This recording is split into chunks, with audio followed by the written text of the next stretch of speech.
Bismillahirrahmanirrahim. Assalamualaikum warahmatullahi wabarakatuh. Selamat sore, sahabat Beruang Madu Institute dimanapun berada. Alhamdulillah pada sore hari ini Beruang Madu Institute kembali hadir dalam program atau agenda bincang santai yang biasa kita sebut dengan program bincang mingguan inspiratif di volume yang ke-39. Dan Alhamdulillah pada sore hari ini kami menghadirkan sebuah tema yang menurut atau bagi sebagian orang itu tema ini sangat unik ya, tapi bagi sebagian yang lain ada yang mengatakan wah menarik nih gitu ya, kemudian ada juga yang menganggapnya ini adalah hal yang kontroversial. Nah oleh karena itu kita nanti akan simak ya terkait tentang bagaimana sih opini atau pendapat ya, tentunya ini tidak hanya sekedar opini ya, tetapi juga melihat dari sisi atau perspektif sains, yaitu tema tentang alien ya. Alien ini imajinasi atau nyata sih gitu ya, benar-benar ada atau hanya sekedar hayalan belaka gitu. Nah oleh karena itu pada kesempatan sore hari ini kita akan dibersamai oleh seorang narasumber yang beliau merupakan dosen dan tenaga pengajar di bidang fisika Institut Teknologi Kalimantan, dan alhamdulillah beliau adalah Bapak Agus Rifani, dan ini sudah hadir bersama-sama kita. Saya mohon izin untuk mengajak beliau untuk bergabung live ngobrol santai seputar tentang tema yang akan kita bahas pada sore hari ini. Kita undang dulu terlebih dahulu. Kita undang beliau dulu ya.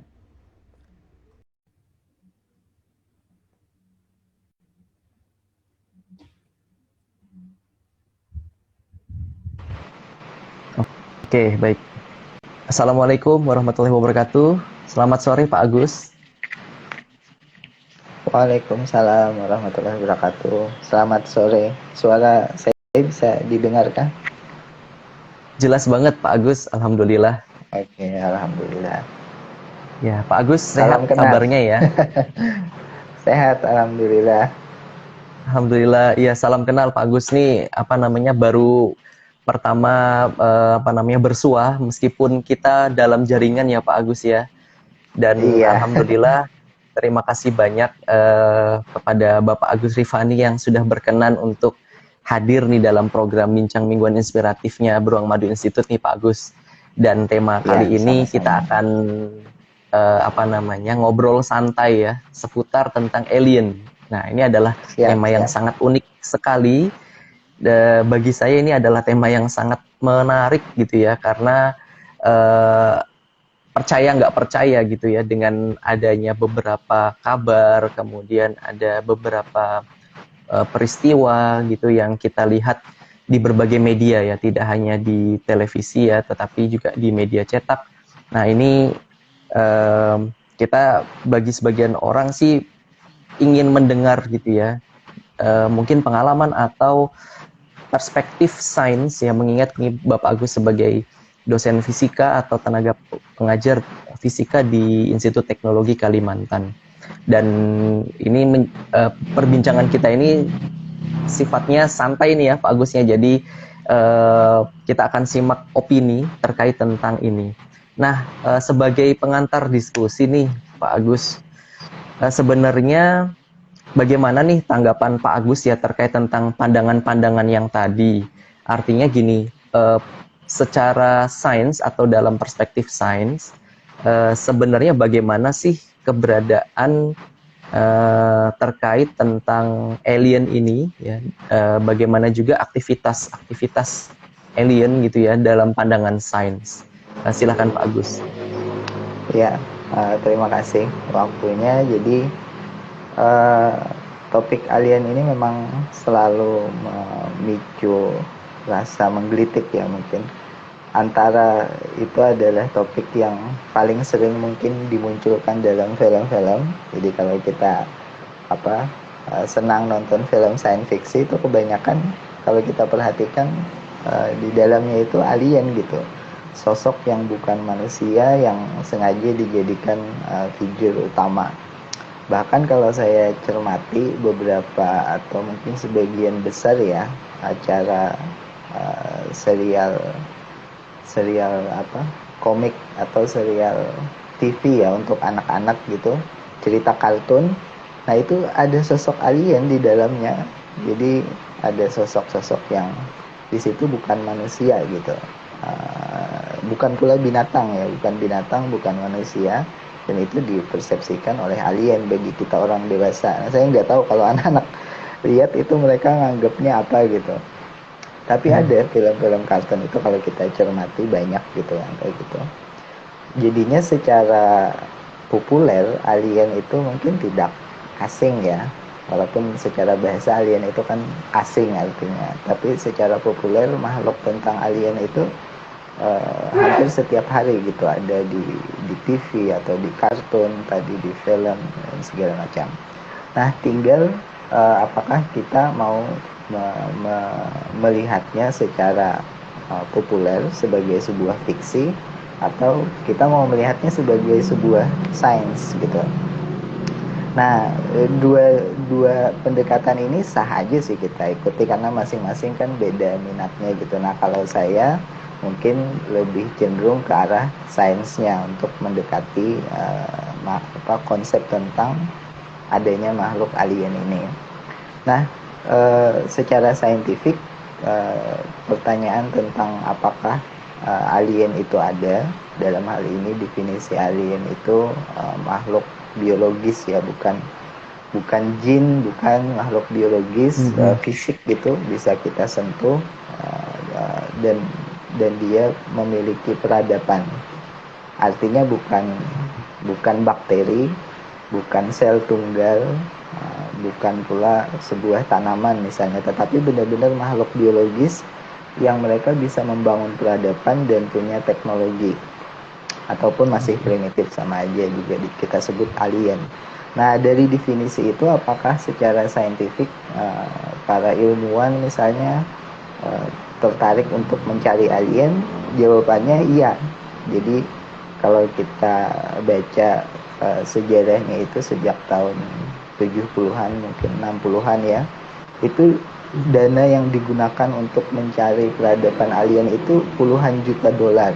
Itu bukan sesuatu yang kecil gitu, dan mereka di Amerika ya menganggap serius pencarian tersebut. Nah, yang sekarang kita kenal dengan SETI misalnya, Search of Extraterrestrial Intelligence gitu. Jadi bahasa ilmiahnya adalah Extraterrestrial Intelligence. Jadi makhluk dari luar bumi yang berkecerdasan. Dan itu puluhan juta dolar mereka menghabiskan dana hanya untuk mencari sinyal adanya peradaban alien. Jadi sesuatu yang sangat serius gitu dicari. Dan di samping itu, selain secara ilmiah tadi mereka mencari, ada juga yang secara teoritis menghitung kira-kira di galaksi Bima Sakti kita ini ada berapa banyak sih peradaban alien gitu. Nah, mungkin kalau teman-teman browsing nanti ada satu persamaan namanya persamaan Drake gitu. Drake itu nama orang ilmuwan dan juga fisikawan, dia astronom. Dia menghitung kira-kira di galaksi kita Bima Sakti ini ada berapa banyak sih jumlah peradaban alien, dan nilai yang didapatkan itu tentu berkisar ya, karena faktor untuk menghitungnya itu ada banyak. Ada peluang misalnya satu bintang memiliki planet, peluang planet tersebut berada di daerah yang mendukung kehidupan, dan seterusnya. Nah, tetapi yang menariknya adalah ketika mereka merumuskan nilai itu, angka yang muncul itu jumlah peradaban alien di galaksi kita itu di angka 10.000. Wow, jadi banyak sekali ya Pak ya? Iya, banyak sekali. 10.000 peradaban alien. Nah, kita bilang ini mungkin angka yang optimis ya, karena tergantung dari peluangnya nanti. Kalau ada juga yang menghitung, peluangnya ternyata 0 gitu, 10 pangkat minus 13 itu ada juga. Tetapi bagi ilmuwan yang saat itu ikut conference di tahun-tahun tersebut, ketemunya mereka angkanya di 10.000. Jadi bagi para ilmuwan atau fisikawan atau astronom, sebenarnya pencarian alien itu sesuatu hal yang serius gitu, dan kita sangat tertarik untuk mengetahui apakah ada sinyal atau tanda-tanda teknologi yang bisa didapat dari keberadaan alien. Nah, itu mungkin dari sisi saintifik. Oke. Kalau dari pandangan Bapak Agus ini terkait tentang itu tadi ya, keberadaan atau eksistensi dari alien sendiri ternyata bukan hanya membicarakan ada atau tidak ada lagi nih sudah ya, artinya sudah membicarakan jumlah peradaban mereka ya yang ada di alam semesta ini gitu.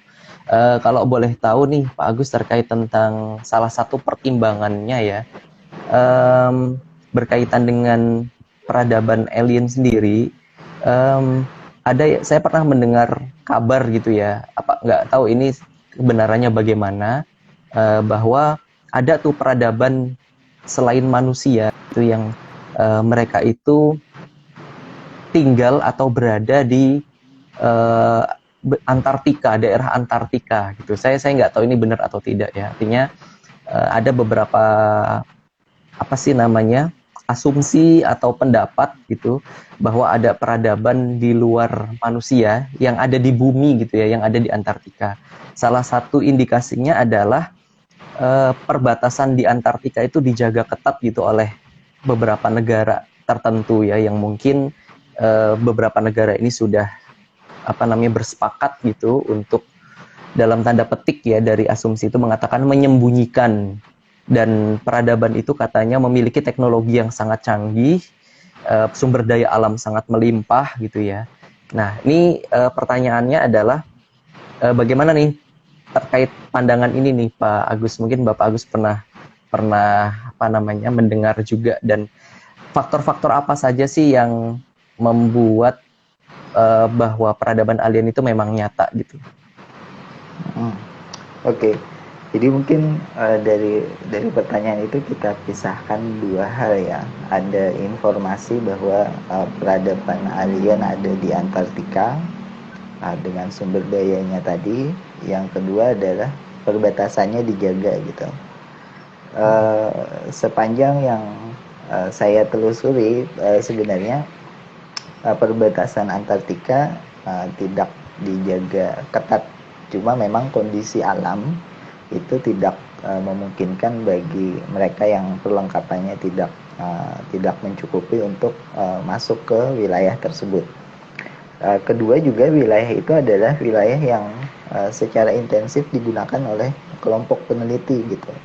Jadi di musim dingin atau musim yang suhunya paling turun itu informasinya sekitar 5.000 peneliti ada di sana, dan mereka melakukan penelitian dalam banyak hal tentang cuaca di bumi waktu purba, untuk mengetahui perubahan cuaca waktu itu dan segala macam. Dan ketika musim panas katanya jumlahnya naik 10.000 orang. Artinya perbatasannya sebenarnya tidak dijaga ketat. Cuma memang untuk masuk kita harus punya persiapan gitu, perlengkapan. Dan untuk apa? Biasanya untuk penelitian kalau di sana itu. Nah, yang kedua mengenai ada informasi di sana itu terdapat peradaban alien. Informasi ini kita kategorikan dulu, dia informasi dari mana. Nah, biasanya nih kalau kita dengar informasi kan, kita dengar informasi bisa jadi dari berita di TV, stasiun TV nasional misalnya memberitakan, itu satu kategori, atau stasiun TV internasional, atau website dari kantor berita nasional atau internasional, itu satu kategori. Yang kedua, informasi tersebut berasal dari testimoni. Itu kategori yang kedua kalau saya anggap di sini ya, kategori yang kedua.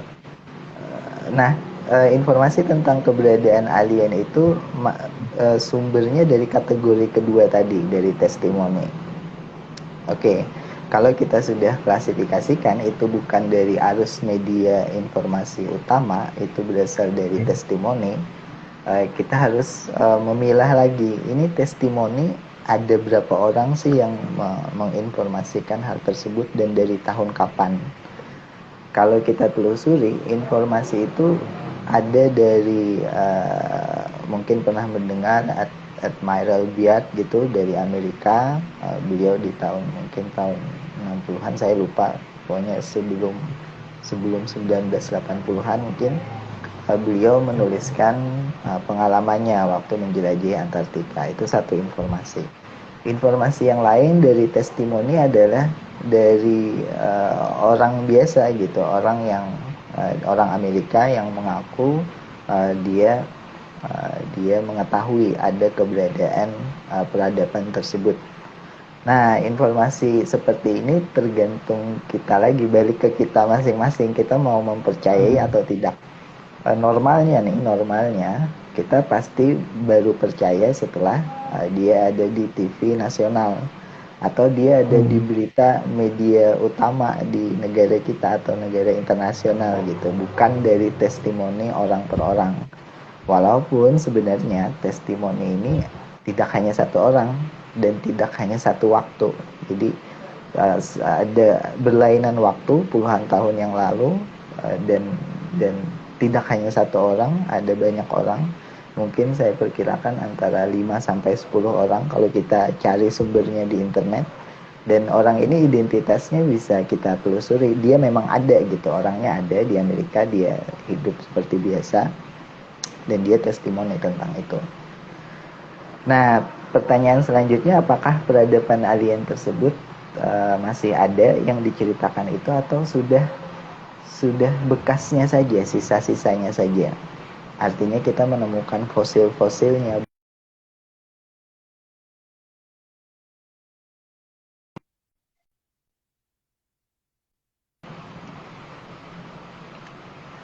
Halo?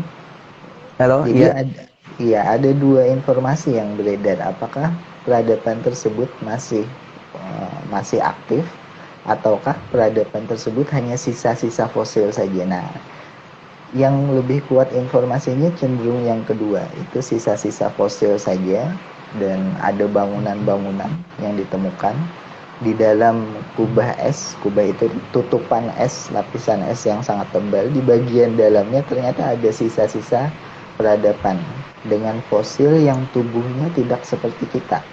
Jadi meskipun punya tangan, kaki, kepala, tetapi dimensinya, tingginya, kemudian proporsi kepalanya itu berbeda dengan kita. Nah, itu informasi yang lebih kuat di kategori yang kedua itu tadi.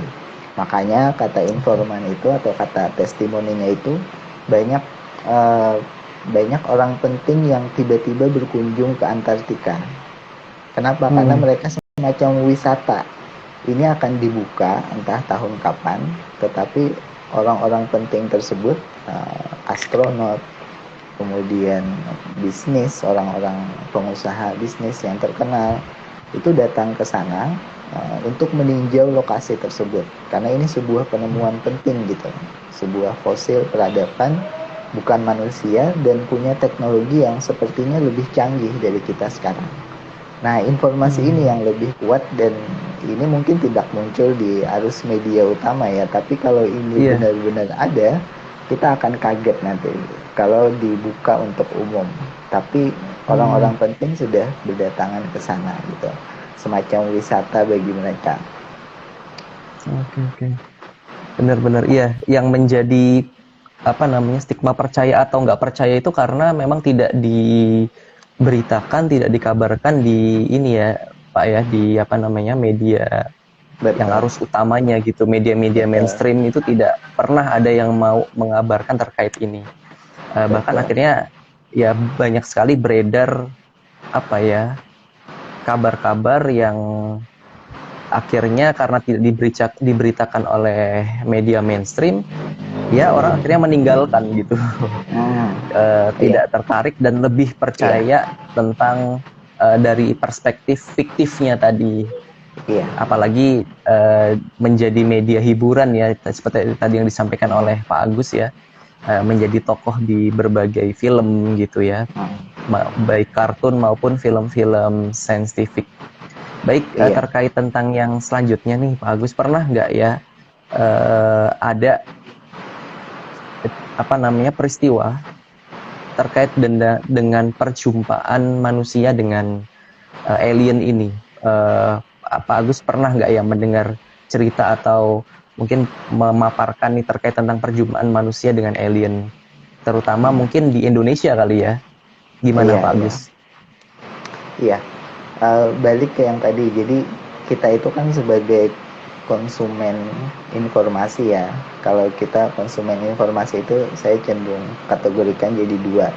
Kita konsumen yang pasif, artinya kita percaya aja dengan semua berita di TV nasional, di arus media utama, sehingga ketika dia tidak masuk di arus media utama kita nggak percaya. Jadi kita konsumen yang pasif. Tapi saya cenderung mengajak kita itu jadi konsumen yang aktif gitu. Tidak mesti semua di TV media arus utama itu seluruhnya bisa kita percayai. Harus ada cross check and recheck selalu itu. Nah, dengan kapabilitas seperti itu, kita konsumen yang aktif tadi bisa sebenarnya menelusuri kategori informasi yang kedua tadi yang tidak ada di arus media utama, tetapi kita selalu melakukan check and recheck secara saintifik, kita analisis ini mungkin atau tidak secara budaya, sosial, politik. Nah, itu yang harusnya kita mulai lakukan. Nah, terkait dengan keberadaan atau interaksi kita dengan alien misalnya, apakah ada perjumpaan dengan alien? Jadi sebenarnya ini mungkin baru 1-2 tahun ini ya saya ketahui.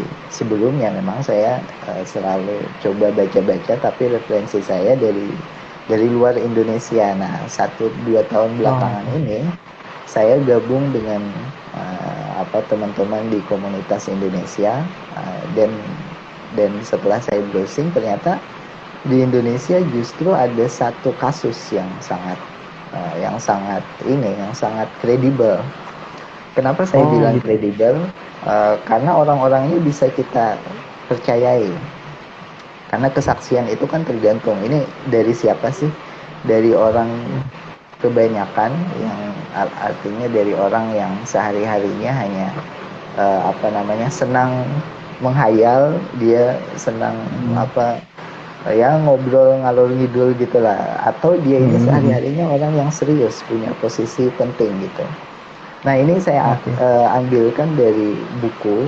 Jadi buku ini ditulis oleh Bapak Salatun. Kalau pernah dengar nama beliau adalah Marskal muda, sudah meninggal tahun 2012 lalu. Dia namanya Robert, kalau tidak salah Raden Jacob Salatun. Nah, beliau tokoh dirgantara Indonesia. Jadi beliau adalah termasuk orang yang mendirikan dan sekaligus menjadi ketua pula bagi LAPAN, Lembaga Antariksa dan Penerbangan. Kalau nggak salah ya singkatannya Indonesia gitu. Sampai sekarang LAPAN masih LAPAN ada. Ya. Nah, waktu itu beliau menjabat ketua LAPAN di tahun 1971 sampai 78.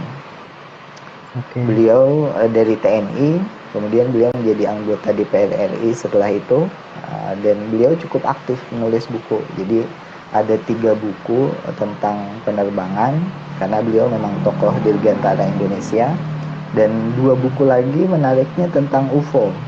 Jadi UFO, Unidentified Flying Object gitu. Beliau punya minat di UFO. Nah, Pak Salatun ini, kalau kita mau hubungkan dengan sekarang, cucu beliau itu Sarah Wijayanto, istrinya Demian. Itu cucunya Pak Salatun. Nah, Pak Salatun ini mencari informasi di Indonesia karena beliau senang menulis ya. Jadi beliau senang juga mencatat, sepertinya mencari informasi di Indonesia, apakah ada peristiwa yang dilaporkan oleh penduduk kita itu yang kayaknya berjumpa dengan makhluk lain gitu. Zaman dulu sebutannya bukan alien, tapi mungkin istilah waktu itu adalah makhluk UFO. Jadi makhluk UFO, karena UFO kan kendaraannya lah istilahnya, seperti itu. Nah, ternyata ada. Jadi peristiwa itu dilaporkan oleh, ini saya sambil baca takut salah, oleh purnawirawan kepala kepolisian di Kepulauan Alor. Jadi di daerah Nusa Tenggara, di bagian timur Nusa Tenggara. Dan kepala kepolisiannya waktu itu yang melaporkan ke siapa? Ke Bapak Salatun ini. Jadi dia menceritakan pengalamannya saat menjabat di Kepulauan Alor tersebut. Peristiwanya terjadi tahun 59. Kita belum lahir semua ya pastinya. Kita belum lahir tahun 59. Tapi sudah merdeka ya, Pak ya. Sudah Kita udah merdeka. Betul, tahun 59. Dan beliau laporkan ke Pak Salatun tahun 76. Karena beliau nonton di TV ya, Pak Salatun meminta ke masyarakat lewat TVRI waktu itu, kalau ada penampakan UFO minta dilaporkan ke LAPAN.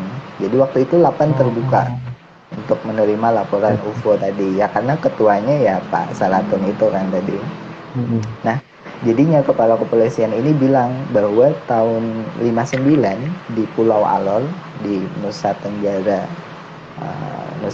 di bagian timur tadi ya, itu diberitakan oleh penduduk di sana muncul kawanan manusia ajaib. Ini kalimatnya Pak Salatun yang ditulis di bukunya beliau ya tahun 82 gitu. Jadi beliau menggunakan munculnya kawanan manusia ajaib. Tingginya 1,8 meter. Berkulit merah, rambutnya perak, berombak, seragamnya biru tua dengan lengan panjang, bersepatu hitam, dan ikat pinggangnya ada terselip tongkat berbentuk tabung dari logam. Ini cukup rinci penggambarannya. Cukup rinci ya. Iya. Satu-satunya keanehan hanyalah bagian belakang kepalanya agak tinggi, tidak jelas penyebabnya, apakah karena kerah bajunya yang tinggi ataukah bentuk daun telinganya. Nah, bagi kebanyakan masyarakat kita yang mungkin mistis, klinik, ini kadang dikategorikan itu penampakan hantu, itu jin mungkin. Tapi bagi saya mengamati berita yang rinci seperti ini tidak sesederhana itu. Jadi ini benar-benar sesuatu makhluk biologis yang kita kategorikan sebagai alien tadi. Kalau jin atau hantu, kepercayaan masyarakat kita kan itu bukan makhluk yang bisa disentuh gini, itu nggak bisa. Bahkan mungkin cuma hayalan di mata kita aja gitu. Nah ini benar-benar makhluk yang punya fisik. Nah ada 5 peristiwa yang saya catat di bukunya Pak Salatun itu. Pertama, peristiwa yang pertama nih, manusia ajaib tadi tampak oleh penduduk sedang menyelidiki sesuatu. Kemudian penduduk mengepungnya, masyarakat di Kepulauan Alor itu menyerangnya dengan panah. Ternyata manusia ajaib itu kebal dan berhasil meloloskan diri dengan melompat tinggi di atas kepala pengepungnya, terus menghilang. Nah, ini peristiwa yang pertama. Nah, peristiwa yang kedua di pulau sebelah, jadi di sebelahnya Pulau Alor, itu saya cek di peta, itu ada Pulau Pantar namanya. Di Pulau Pantar ada 6 orang manusia ajaib tadi, itu berkeliaran masuk ke rumah perkampungan penduduk. Sehingga orang-orang situ karena takut nih, mereka semua diam semalaman di rumah, tidak berani keluar. Nah, salah seorang manusia ajaib yang berjenggot katanya, bahkan berani membuka jendela untuk melongok ke dalam gitu. Ini dilaporkan, rupanya dilaporkan oleh masyarakat itu ke Pak Polisi tadi. Jadi Pak Polisi itu menyampaikan ke Pak Salatun informasinya. Nah, peristiwa yang ketiga adalah ada seorang penduduk di kampung itu yang habis memanjat pohon enau untuk menyadap aren ini mungkin. Saat dia turun di tanah, dia dikepung oleh makhluk tadi. Seragamnya biru katanya. Kemudian makhluk tadi saling bercakap-cakap dengan bahasa yang tidak dimengerti oleh penduduk tadi yang turun dari pohon tadi. Dan di antara mereka, salah satu alien ini kemudian memperlihatkan alat berbentuk bulat gitu, seperti jam waker mungkin. Ini tulisannya seperti itu, seperti jam waker bulat. Tetapi di alat tadi si orang kampung yang sudah turun dari pohon ini melihat pemandangan yang jauh di seberang, padahal itu tertutup perbukitan gitu. Jadi semacam jam wakernya itu kalau kayak kita itu ya smartphone ya gitu, smartphone di Iya. gambarnya ada gambar pemandangan di sebelah bukit. Nah kalau mata biasa kan terlindung oleh bukit. Nah ini kelihatan di jam waker itu. Nah tujuannya apa nggak tahu. Nah itu peristiwa ketiga. Nah peristiwa keempat ini seorang anak 6 tahun, bahkan ada namanya Pango, anak tadi itu diculik oleh kawanan manusia ajaib dan kemudian dikembalikan. Nah, anaknya cerita dia dibawa ke tengah hutan mengalami pemeriksaan medis, ditawari makanan, itu cerita anaknya. Nah ini kalau kita masyarakat percaya klinik mistis kan banyak nih kejadian diculik oleh hantu Jin, misalnya. Nah tapi ini hantu, jin ya. gitu, iya. Tapi ini bukan, karakteristiknya beda dengan kasus itu. Nah peristiwa kelima ini mungkin yang yang paling menarik juga, karena adanya laporan penculikan itu, komandan polisi tadi, ini namanya bahkan ada, Pak Alwi Al-Nadat, itu mengarahkan anggotanya untuk menyergap manusia tadi, manusia ajaib ya, dibilangnya kalau kita sebutlah alien gitu. Di sebelah timur Kalabahi. Kalabahi itu kota di Kepulauan Alor. Nah, kurang lebih jam 12 malam, tengah malam nih, manusia ajaibnya muncul dengan pakaian seragam birunya. Jarak 13 meter itu langsung ditembakin oleh anggota kepolisian tadi. Nah, anehnya setelah didekati lagi tidak ada ditemukan alien yang jatuh misalnya, atau yang terluka, atau ada ceceran cairan misalnya, darahnya itu tidak ditemukan apa-apa. Mereka hanya menemukan pohon-pohon yang tertembus peluru, namun ada telapak kaki. Jadi ada bekas telapak kaki, jalan sejauh 5 meter, kemudian hilang jejak telapak kakinya. Jadi lagi-lagi ini sesuatu yang bukti fisik ya, artinya bukan hayalannya anggota polisi saat itu saja gitu. Tapi ada jejak kaki, kemudian setelah penembakan tersebut aliennya menghilang dan mereka melihat penampakan UFO. Penampakan UFO bentuknya seperti telur katanya, kemudian terbang menjauh. Nah, 5 peristiwa ini dilaporkan oleh kepala kepolisian. Jadi saya bilang tadi kita harus lihat ya, testimoni itu orangnya terpercaya, kredibel atau tidak. Ini dilaporkan oleh kepala polisi yang lagi bertugas saat itu, Pak Alwi Al-Nadat. Kemudian diverifikasi oleh Bapak Salatun, beliau pernah menjadi menteri juga di kabinetnya Pak Karno, Dwi Kora III. Beliau ketua 8, beliau orang TNI, Marsikal muda. Beliau juga menginisiasi roket. Jadi dulunya Indonesia itu bisa bikin roket loh. Cuma sekarang aja kita belum sepesat negara lain. Nah, beliau ini orang yang menginisiasi itu gitu. Orang yang serius. Dia bukan orang sutradara film misalnya, bukan yang tugasnya untuk meng-create story, cerita. Dia orang yang serius dan menanggapi dengan serius laporan kepala kepolisian itu dan dimuat dalam bukunya. Dan ini adalah bukti yang saya kira bukan bukti ya, tapi informasi yang cukup kredibel bahwa di Indonesia ada perjumpaan dengan alien. Ini kalau kita di komunitas itu nyebutnya ini peristiwa Alor gitu, atau Alor Insiden. Dan iya, Alor Insiden, Alor kepulauannya. Jadi terbit di bukunya Pak Nur Agustinus dan Mas Fenza. Beliau dua orang ini juga peminat atau pemerhati UFO di Indonesia. Bukunya juga memuat cerita tersebut, dan juga ada di bukunya Pak Salatun tadi di tahun 82. Jadi Pak Salatun menerbitkan 2 buku tentang UFO, ada yang di tahun 60, ada yang tahun 80-an. Nah, ini yang saya bilang sebagai orang biasa ya, konsumen yang aktif tadi, kita tidak bisa mengabaikan informasi seperti ini karena testimoninya dari orang yang kredibel gitu. Itu mungkin yang pernah informasi yang saya baca. Oke, iya, ini menjadi menarik. Pasti ada muncul pertanyaan berikutnya nih, Pak Agus ya. Mungkin ini juga pertanyaan yang dibahas di komunitas yang Pak Agus ikuti ya, terkait tentang alien ini. latar belakang gitu mungkin ya, latar belakang. Kenapa di Alor gitu ya? Kenapa di Kepulauan Alor? Kalau kita melihat tadi berbagai peristiwanya, banyak sekali cerita atau kabar yang disampaikan, dilaporkan oleh Bapak Alwi tadi ya, Bapak Alwi siapa? Iya. Asnegat ya, Al-Nadet. Al-Nadet.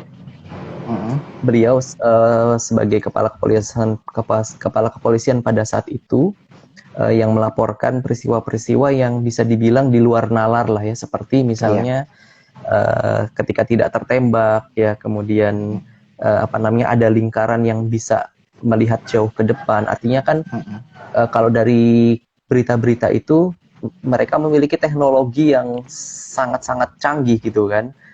Kemudian mendatangi Alor gitu. Apakah ada kemungkinan, ini muncul pertanyaan spekulasi berikutnya, Alor itu memiliki sumber daya yang mereka butuhkan gitu untuk kebutuhan mereka? Itu mungkin Pak Agus punya analisis terkait dengan pertanyaan ini. Mungkin ini sekedar pertanyaan lanjutan aja dari yang tadi, karena tergelitik gitu, kenapa Alor gitu ya? Kenapa Alor, betul. Ya, kita analogikan aja misalnya manusia, kita ini kan juga punya rasa ingin tahu, dan kita manusia ya secara keseluruhan eksplorasi ke benda langit. Pertama yang didatangi adalah bulan. Jadi di kawah, saya lupa nama kawahnya apa, di daerah bulan, dan di situ menjadi pendaratan astronot.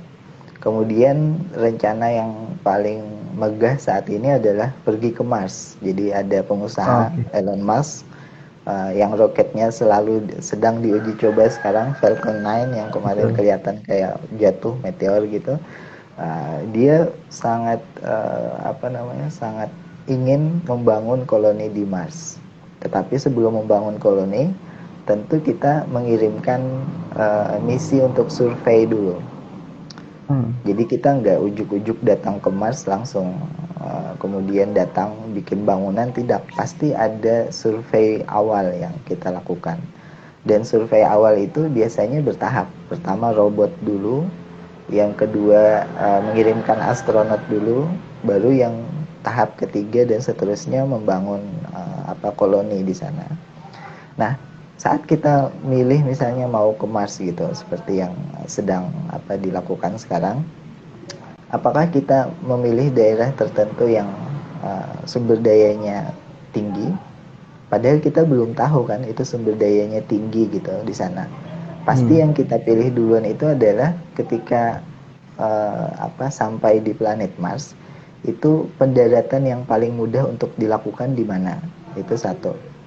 Yang kedua adalah karena posisi planet kita ini selalu bergerak, lintasan yang paling efisien dari bumi ke Mars itu nanti menentukan posisi masuknya di Mars itu di daerah bagian mana gitu.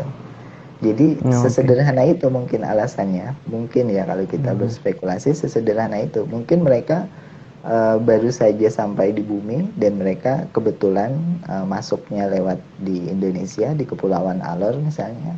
Mungkin mereka melakukan survei awal, ingin mengenal kebudayaan penduduk di bumi seperti apa, dan kebetulan mereka melihat yang paling yang tidak menimbulkan keributan besar, kira-kira cukup terpencil ada di situ misalnya. Mungkin mereka tidak sempat survei seluruh Indonesia, atau mereka juga tidak tahu konsep Indonesia, bahkan mereka tahu pulau aja mungkin. Tapi mereka yang paling efisien pesawat mereka turun di situ, ya sudah gitu, nggak ada hal yang unik misalnya. Nah itu analisis saya sih lebih ke situ. Analoginya kita pergi ke Mars, ya kita survei paling mudah mendarat di mana, paling efisien pesawat kita sampai di mana gitu. Sesederhana itu aja rasanya. Mungkin ya. Oke. Ya siap, terima kasih Pak Agus. Ya mungkin ketika mereka turun di Alor dan disambut dengan anak panah gitu ya, kemudian dengan tembakan, akhirnya mereka mengurungkan diri gitu ya, mungkin untuk melanjutkan misi. Kalau misalnya ini nih Pak Agus, berkaitan dengan film ya, Ini kita berbicara sedikit nih agak-agak fiktif gitu. Iya. Di film-film itu kan banyak sekali menceritakan tentang invasi gitu. Iya, Serangan invasi. ya, serangan Perang. serangan dari dunia luar yang bisa dibilang peradaban luar. Ya kita Betul. sebut sekarang alien ya. Ke bumi gitu ya, sehingga akhirnya menimbulkan berbagai macam kerusakan gitu ya, yang tujuannya itu kalau saya lihat dari berbagai film-film saintis itu adalah mereka ingin membangun peradaban baru gitu ya. Mereka membutuhkan sumber daya untuk peradaban mereka. Nah, kalau dari tinjauan saintik nih, ada nggak kemungkinan invasi seperti itu di Iya. kemudian hari? Jadi ini unik juga mungkin, dan teman-teman di ahli budaya ya atau ahli sejarah biasanya bisa memandang ini lebih rasional. Nah, kenapa film-film tentang alien itu temanya adalah sebuah invasi militer gitu yang dilakukan ke penduduk asli planet. Terutama kalau kita lihat film misalnya Avatar. Oke. Kita sendiri sebagai alien, kitanya alien, manusianya alien, Kita datang yang ke alien planet. ya. Iya, datang ke planet lain. Iya, Berarti bagi orang di planet itu kita kan alien gitu. Tujuan betul. kita kan di film itu mengambil sumber daya kan. Kita ingin Mm-mm. sumber daya bahan tambang di film itu di bawah pohon besar yang secara budaya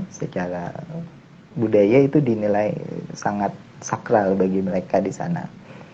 Nah, kenapa tema-tema ini muncul? Jangan lupa bahwa sejarah di Amerika itu dulunya seperti itu. Jadi penduduk Eropa yang datang ke Amerika waktu itu, mereka mencari tempat untuk berladang, tempat untuk mengambil keuntungan tertentu. Dan penduduk asli Amerika kan bukan bukan penduduk Eropa, tetapi penduduk asli Amerika kan natifnya di sana, suku Nah, Indian itu, gitu. asmatik Nah, ya. sejarah mereka seperti itu.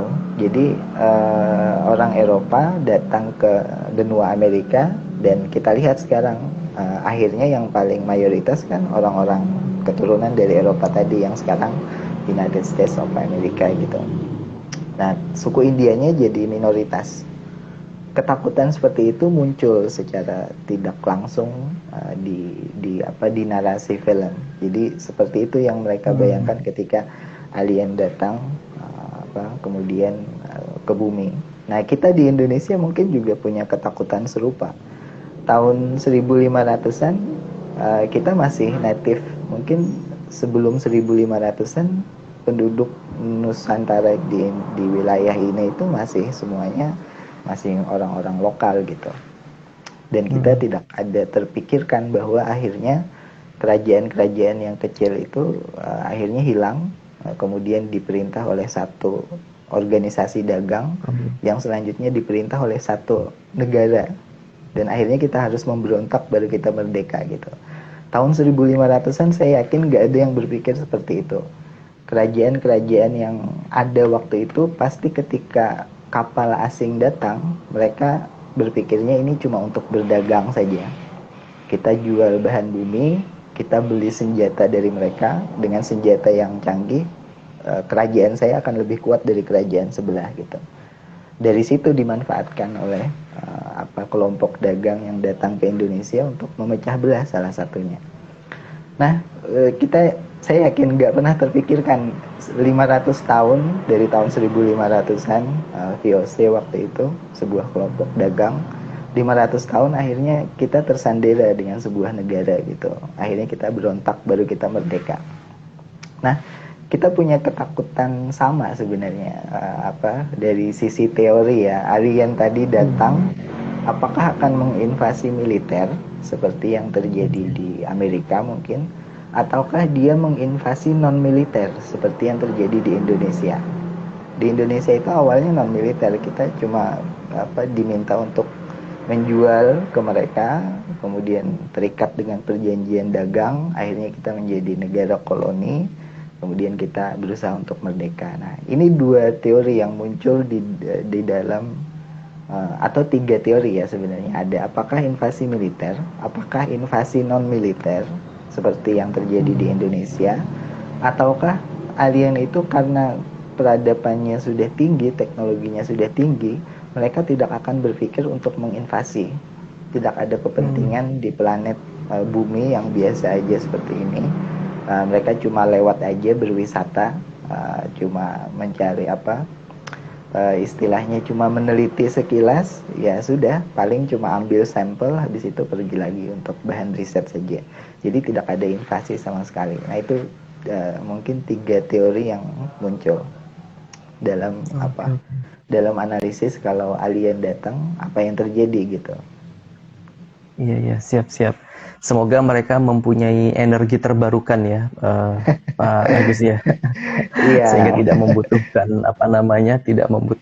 mereka berlimpah sumber dayanya dan tidak membutuhkan sumber daya dari peradaban kita gitu. Iya, yang membuat mereka atau menuntut mereka harus melakukan invasi.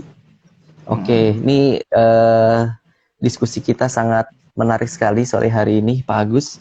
Mungkin nanti dari pemirsa ada beberapa, mungkin ada yang mau ditanyakan gitu ya, atau ada yang mau didiskusikan atau mungkin menyampaikan informasi seputar tema kita pada sore hari ini. Sebelum kita ke closing statement, Pak Agus, sekarang nih kita coba ke komunitas nih Pak Agus ya, di komunitas alien. Artinya di komunitas ini tentunya sebagai bentuk mencari informasi secara aktif tadi seperti sebagaimana yang disampaikan oleh Pak Agus ya. Artinya kita ada yang pasif ya, ada juga yang aktif ya. Kalau yang pasif mungkin benar tadi kata Pak Agus, ketika diberitakan di media mainstream baru percaya gitu kan. Padahal belum tentu benar juga. Oh iya benar, padahal belum tentu benar juga ya. Iya. Nah, pertanyaan berikutnya nih Pak Agus, kira-kira keuntungan apa yang diperoleh bagi seseorang yang ingin menggali secara aktif gitu? Maksudnya apa sih untungnya? Biasa bahasa simpelnya gitu ya. Emang untungnya apa sih kita kepo tentang alien itu, manfaatnya buat apa kita, buat kita itu apa gitu? Ini sekaligus menjadi pertanyaan pamungkas kita pada sore hari ini nih Pak Agus. Iya. Jadi komunitasnya itu kalau saya lihat, karena juga saya baru aja bergabung dengan mereka 1-2 tahun ini, walaupun saya sudah mempelajari lama tentang alien dan UFO dari sumber di luar, komunitasnya itu saya lihat yang tergabung dalam satu wadah, Indonesia UFO Network namanya, jaringan UFO Indonesia. Di sana terkumpul itu berbagai macam. Terbuka ya Pak Agus ya? Terbuka berbagai ya? macam minat. Pertama yang saya lihat yang menonjol adalah Mas Venza. Beliau kalau browsing beritanya, Mas Venza ini adalah satu-satunya orang Indonesia yang direkrut oleh NASA untuk simulasi kalau hidup di Mars nanti seperti apa. Itu Mas Venza, dan beliau minatnya di UFO cuma dari sisi instalasi seni. Jadi beliau senang bikin instalasi seni, model-model UFO misalnya, atau model-model wahana luar angkasa. Nah itu saya pahami. Kemudian ada juga yang komunitasnya minatnya dari sisi fenomenanya sendiri, misalnya fenomena UFO-nya. Penampakan UFO di Indonesia apa saja mereka catat semua di situ. Mereka punya laporan setiap 10 tahun sekali, misalnya bikin buku segala macam. Yang tadi saya sadur, di sana ada Pak Nur Agustinus, itu kalau bisa dibilang bapaknya UFO Indonesia juga selain dari Pak Salatun yang pertama. Nah, kemudian salah satu anggota dari komunitas peminat UFO ini, Beta UFO namanya, juga ada UFOnesia yang aktif di YouTube. Nah, ini yang anggota Beta UFO itu pernah diundang Deddy Corbuzier juga di podcastnya, mungkin baru bulan yang lalu. Jadi kalau masnya penasaran, browsing aja Deddy Corbuzier podcastnya, itu ada anggota Beta UFO, Mas Nugi diundang di sana. Dan di akhir acara pertanyaannya Mas Deddy Corbuzier sama juga nih, sama seperti Mas tanyakan ke saya tadi. Ya, apa sih manfaatnya kita? Apa sekedar cuma minat aja, cuma hobi aja gitu, pengen tahu gitu. Jawaban saya mungkin simpel. Kita balik lagi ke analogi Indonesia 1500, tahun 1500. Di saat itu ada nggak yang mempelajari kalau orang asing datang ke Bakal Indonesia dijajah. apa yang betul? Oke. Ujung-ujungnya kemana? Ada nggak yang mempelajari itu? Mungkin ada, kita nggak tahu ya karena sejarah kita tidak menulis secara rinci. Apakah ada catatan mereka yang menganalisis kalau perdagangan ini dilanjutkan, kalau kita beli senjata ke mereka teknologi tinggi dibandingkan senjata manual, tombak, pedang yang kita miliki waktu itu, ujung-ujungnya kita akan kemana? Ada nggak yang berpikir mungkin kita bisa menghindari invasi secara non militer ini? Mungkin kita bisa menghindari kejadian ratusan tahun berikutnya kita akan terikat dengan organisasi dagang VOC ini. Kita akan dipecah belah. Kita akan jadi negara bagian dari mereka. Nah, bagi saya pribadi, sepenting itu mempelajari mempelajari fenomena alien ini. Karena saya khawatir opsinya adalah entah puluhan tahun dalam masa hidup kita, entah ratusan tahun, butuh waktu selama itu, tapi ujung-ujungnya kita menjadi apa nih? Menjadi koloni, menjadi teman riset mereka, atau alien itu tidak ada. Kalau alien itu tidak ada, ini bisa menjadi minat yang menarik. Tapi kalau alien itu benar-benar ada, dan kita tidak pernah memikirkan kemungkinan itu, kita tidak pernah mengedukasi orang lain tentang itu, nah itu bagaimana nanti kelanjutannya? Jadi pendapat saya sepenting itu sebenarnya, bukan cuma rame-rame, wah ceritanya seru nih, ada UFO di sana, ada alien di sini, seru. Panji Milenia misalnya di YouTube ada aliennya gitu, seru gitu. Tapi tidak sekedar itu, balik lagi ke konsekuensinya nanti apa nih buat anak cucu kita. Nah itu. Oke. Siap-siap. Iya. Benar-benar Pak Agus ya. Menarik sekali ya pandangan terakhir ini ya. Ini menjadi bahan pemikiran juga buat kita karena memang segala sesuatunya mungkin terjadi gitu ya Pak Agus ya. Kita tidak ada yang pernah menduga dulu sekitar 500 tahun yang lalu bahkan kita akan mulai diinvasi ya dalam tanda petik secara non militer tadi sebagaimana yang disampaikan oleh Pak Agus, yang ujung-ujungnya kemudian kita merasa sengsara selama ratusan tahun berikutnya gitu kan, akibat mungkin kurangnya pengetahuan dan kurangnya persiapan kita dalam menghadapi itu semua. Ya ini menjadi bagian dari persiapan juga sebenarnya ya Pak Agus ya, bagaimana kita terus menggali informasi secara aktif ya, kemudian kita aktif dalam menambah pengetahuan kita, toh tidak ada salahnya kan kita menjadi lebih tahu dibandingkan yang lain gitu kan, kita menjadi lebih memahami situasi dan bisa melihat dari berbagai perspektif. Itu yang kayaknya yang bagi saya, menurut saya lebih penting tuh Pak Agus, kita bisa melihat dari berbagai perspektif sehingga kita bisa memposisikan diri secara tepat lah gitu ya. Baik, betul. Terima kasih Pak Agus atas kesempatannya sore hari ini. Mungkin sebelum kita tutup nih ada closing statement atau pernyataan penutup nih dari bincang kita sore hari ini Pak Agus, silahkan. Ya, mungkin buka mata, buka telinga. Karena kita jangan jangan sekedar mengikuti berita-berita yang menurut kita menarik, tapi ada banyak hal penting yang terjadi di luar sana yang tidak menarik untuk digoreng secara politik, mungkin tidak menarik digoreng secara ekonomi. Contohnya misalnya berita tentang pemanasan global yang terus-menerus mengkhawatirkan segala macam itu. Tapi kalau kita buka mata, buka telinga, informasi itu banyak sekali. Nah, namun harus dibarengi dengan kemampuan untuk memilah mana yang terpercaya, mana yang tidak. Itu sih intinya, balik lagi, ini hoax atau bukan. Siap, mantap sekali Pak Agus. Oke, terima kasih banyak Pak Agus atas kesempatan sore hari ini. Ini kesempatan yang sangat menarik. Nanti mohon izin Pak Agus, tayangan kita ini akan kita share juga di YouTube Beruang Madu Institute.